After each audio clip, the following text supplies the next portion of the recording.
My oldest child, who is now 24 years old, my daughter, Ireland, you have a child, and of course that launches you into the world of contemporary, or at least at that time, contemporary children's media and programming. I grew up in a different reality. I grew up in Bugs Bunny and, Popeye and these silly, and all the Warner Brothers cartoons. But at that time, Thomas was everywhere. And you'd hear that song. Dun, da, da, da, da, da, da, da. And I love the naivete of it. I love the innocence of it. I thought it was really I love the simplicity of it. I think it was Britt reached out to me, and Carlin had done some of it. I think Ringo was before me. And she asked me if I would voice a season of the show. The key is that I met Britt. And when I met Britt, who's this incredibly unusual woman, and she told me the story about how she got the books, the Railway series, and I just adored Britt. And when she said to me, "Do you want to do this show?" I said, "Sure." Very often when you do projects in this business, it's who's doing the asking. And there is, kind of an unavoidable likability factor. And I just really loved Britt. She was just a great lady, and we did a couple seasons of that. And then they asked me to do the film, which is a whole other saga. Important day, Mr. C? It is a very important day.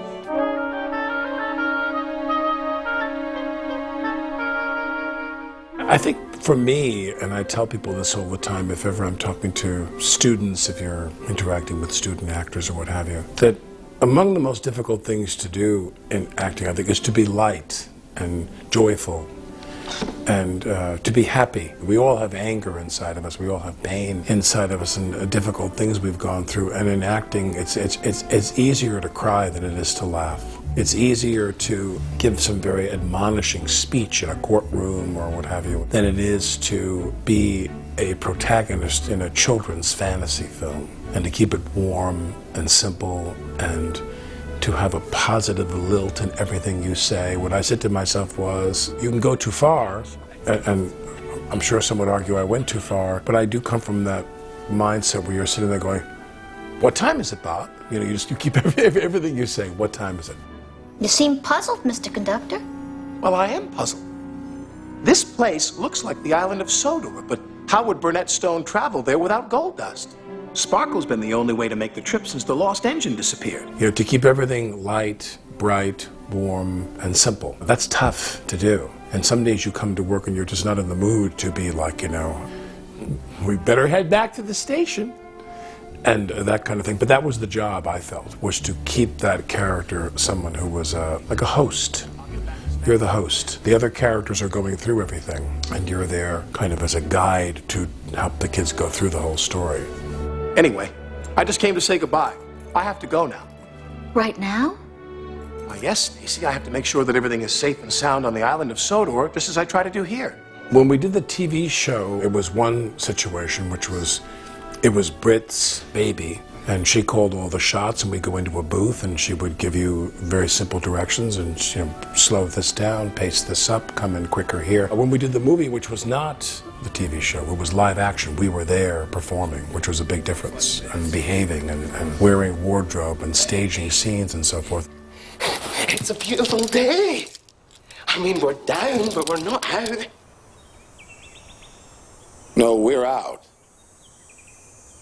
But we are not down. I'm always of the belief that there's a right amount of takes.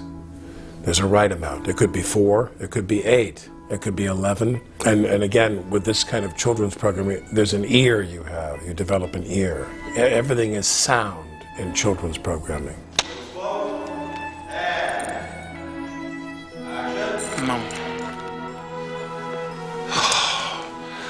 Now my gold dust really is all gone. And if I can't find the source for making more, I know how bad the consequences will be. I saw them in my dream last night. My family never really told me what to do in a gold dust crisis. They only said if you can't remember the clue, the windmill will remind you. But where is the windmill? Cool? Okay, can we do one more right away?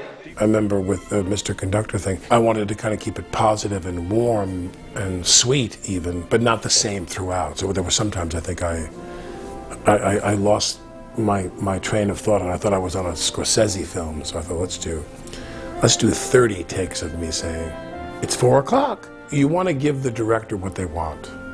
Most of the directors I've worked with, most, not all, but most, are people who I admired a lot and wanted to make their movie.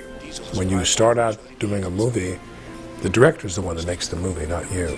You're an element of it, and filmmaking is an extraordinarily collaborative process, and you want to make sure that you're doing your part. And there were a few directors that I wanted to please as much as Britt, because I just liked her so much personally. What is that? That's right, it's sugar, Diesel. And if I throw this in your tank, it'll seize you up for good. Make the most of tonight, Twinkle Toes, because you won't like tomorrow. Mara had some difficulties before we started rolling the camera, and she came to work, and we were all very concerned about that. I think her mother had passed away, and she was very, very despondent about that. Remember, that was something that cast a shadow over a lot of what we did, was her emotional state as a result of this obviously terrible thing. I have to tell you something, Mr. C. I've heard a train whistle, and it sounded like it was coming from the mountain. Mountain. I just remembered another part of the clue. Stoke up the magic in the mountain and the lady will smile. But we need more information, Lily.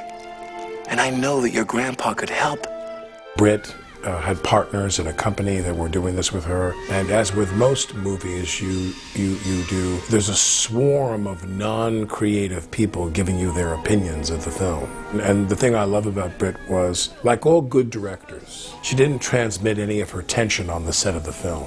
The Britt that I worked with in the booth of the TV show was the same Britt that showed up every day for the film. And I think that there's a part of me that what was difficult about the film in that way was that she thought she'd proven herself, and she didn't have to do that anymore and have to kind of convince men of what she could do and what she was capable of. There did seem to be a bit of that when we made the film of Britt Allcroft having to go back to a place that she thought she'd earned her position. She'd earned the right to have that creative self-determinism about the film. She would go off and have conversations with people, not a lot, I don't want to exaggerate, and then come back and not look very happy, and then shake that off and engage with us. She was always the warm, positive conductor, if you will. She was Ms. Conductor, of the filmmaking experience, and keeping it positive under those two difficult things. You know, Junior, there is a railroad. With palm trees? 1 or 2. And sunshine? Sunny spells. I'll take it. What's the way?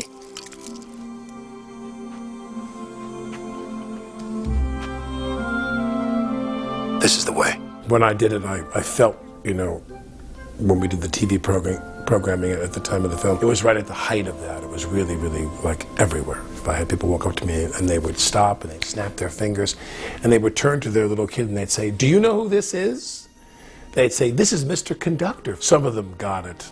The parents were almost always more excited than I was about it. They sent me a chest that was a promotional gift they sent to my daughter. I probably should have just taken this and put it in storage somewhere. They gave me a chest that was designed like Thomas. So one end of the chest had the face of the character, and the back was the rear, and then you open up the middle was a chest, and it was filled with Thomas toys. And it was stunning. I loved it. And it was at the foot of my daughter's bed for a while. I don't know what happened to it, but I wish I had it back. I'd put it in my office right now if I could. Well, see you in shining time.